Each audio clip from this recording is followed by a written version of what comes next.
Phones are crazy nowadays. I mean, if we think about the origins, it started off pretty much as a brick, and then it moved over to a flip phone, and now it's the most sleek, bezel-less, most advanced piece of technology that we all own. So in today's video, why don't we look at this powerhouse, but specifically how to unlock the true potential of every single one of our cameras to take better photos. All right, let's get a bit technical, shall we? The first thing you should do in order to take better photos with your phone is that you have to take control. Now, what do I mean by that? What I mean is that you want to be able to manipulate all the things that goes into taking every photo. So for example, ISO, shutter speed, the focus, the white balance, all of that. Most of the time, you're relying on the AI of the phone to do it for you. So you open the camera and then you take the photo, and the phone is the one deciding, okay, we should focus on this, it should be this warm, it should be this bright. If you really want to learn, you want to at least practice shifting those settings on your own, and a lot of times the shot that you have in your head is only achievable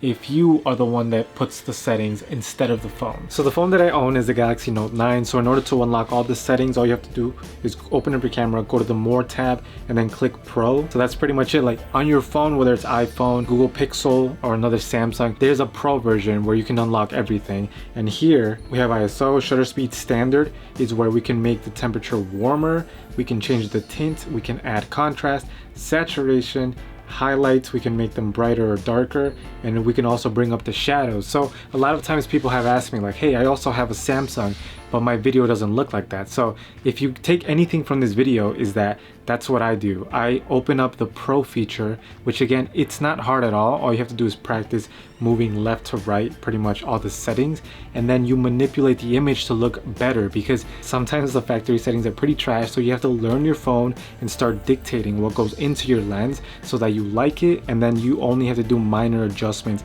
afterwards. And very quickly, so the phone that I own is a Galaxy Note 9, which is almost 2 years old, and it's crazy because in phone years, that's kind of old since they come out with something every single year, and every single year it's more megapixels, more features, more lenses, more this and that, and I'm sure there's an increase in quality, but I don't think it's enough to say that a 2, maybe even 3 or 4 year old phone has a way worse camera than the newest flagship. So that being said, there's no excuse for anyone interested in photography to not take their phone seriously when it comes to practicing and at least learning the basics of taking photos. And just how you wouldn't want a bunch of fingerprints on a lens like this one, you have to remember to regularly wipe the camera on your phone, because at least mine, it still has the touch sensor right below the camera. So it's natural that I sometimes pass over the glass on the lens, which can get it dirty and lead to less sharp photos and videos, especially if you have like some Cheetos dust or just ate a pizza and you got oil on your fingertips. It can get pretty nasty, so just remember, wipe it with like a shirt or something that's pretty soft,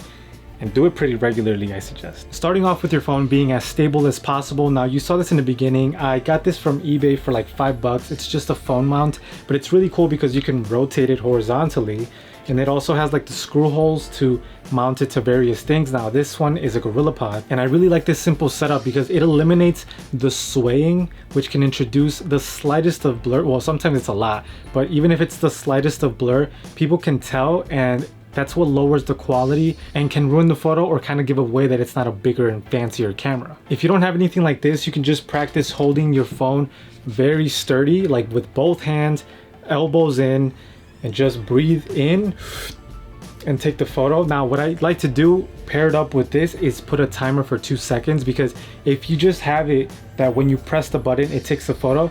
If I press the button, I'm gonna push it forward and just kind of, you know, move it too much. You can also set the timer and just lean it on something. Now, these next 2 points also kind of have to do with keeping the camera still and pretty much tie into the photo shoot yesterday, because I want to talk about light and I want to talk about shutter speed.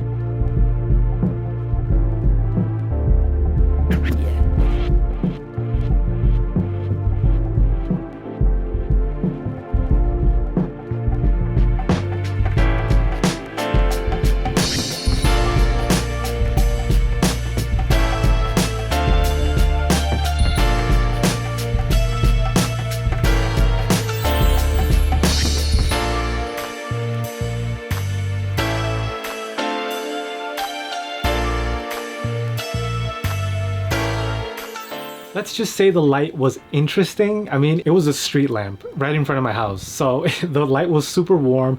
I have no idea how often they change those bulbs, so I have no idea if it's 30 years old or 10 years old, but either way, you guys know the street lamps are pretty bad, but it's what I had. And like I always say, you have to work with whatever light you have, but even more with the camera on your phone, because if you really look at it, it's a tiny camera, which means it has a tiny sensor, and a sensor is what receives the light and pretty much turns it into an image. So the best phone photos have to have the best possible lighting, because you do not want to push the limits of the camera on your phone, because it's gonna look pretty bad. But you can also compensate the bad lighting by slowing down the shutter speed so that the lens has more time to gather the light. So that's what I did yesterday. I played around with 4 seconds, 8 seconds, and 10 seconds. Can you imagine holding the phone absolutely still for 10 seconds while the camera is working and gathering all the info? It's not possible. You have to have either a tripod or place it against something and then press the timer for 2, 5, or 10 seconds. At least those are the ones in my phone. So I think I pressed it for 5 and 10 seconds.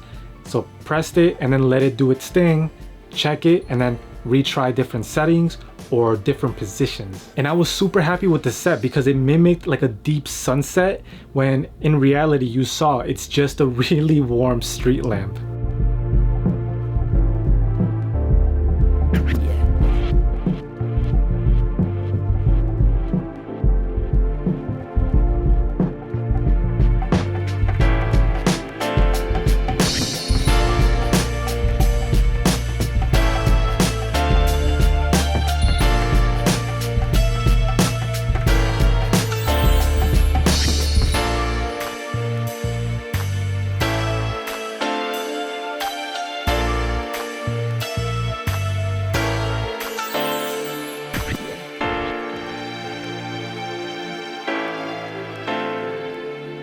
So by my calculations, I think I'm gonna have like 15 or 20 more minutes of this awesome light before the sun gets higher in the sky, as it naturally does, and from that point on I might lose some of this direct angle lighting that I got up for, because it is, what time is it, 6:30 a.m. So I'm gonna take a couple more self-portraits before I just, I don't know, hustle around and try to find another cool photo to take a picture of, and then the sun's probably gonna be higher like I said, so gotta get back to it.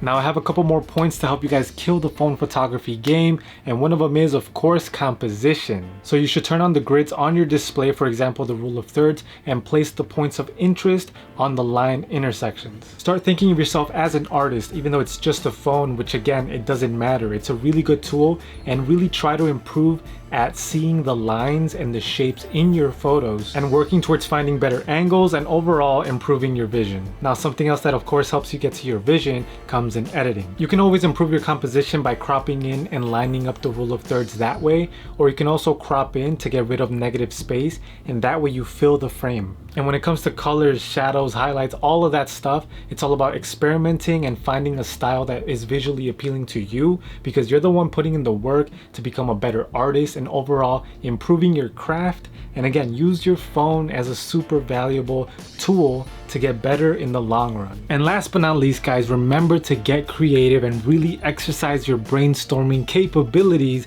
because you have to take advantage that these phones, they're so slim and pretty much so flush that there's a lot of things that you can do. You can rotate your phone so that the camera is as close to the surface as possible.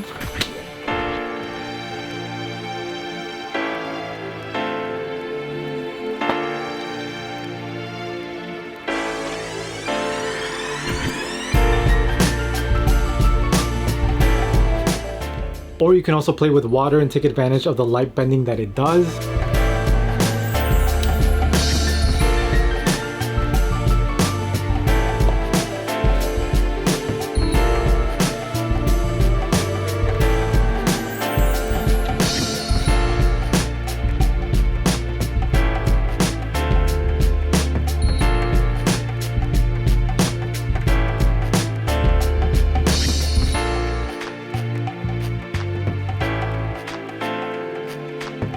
And if your phone is waterproof, you can execute even more ideas, which I think this one is. I just haven't done anything, so why don't we try that right now actually. So I have this bigger one which I think fits the phone, but let me check.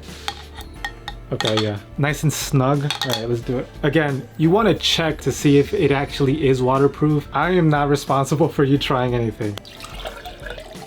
Make sure everything is sealed. Ooh. Oh, this is so cool. Oh, look, you can see the lightning. I'm telling you, these phones are crazy. This thing is so slim, but it's waterproof. I can just imagine the newer phones. Explore any other features that your phone may have. Like this one has a burst mode, so I'm thinking I should throw something in the air. Scissors? I guess I'll throw a hand sanitizer too. Come on. Wait a minute. I just saw it went up to 28. It took 28 pictures. Oh God. Yeah, these are pretty bad. See, that mode sucked, but maybe yours is better. For sure, let me know. But that's the end of this video. I really hope you guys enjoyed it and learned something today to maximize the cameras on your phones. So start taking pictures, have fun, and yeah, subscribe to the channel, like this video, share it with your friends, and I'll see you guys in the next one.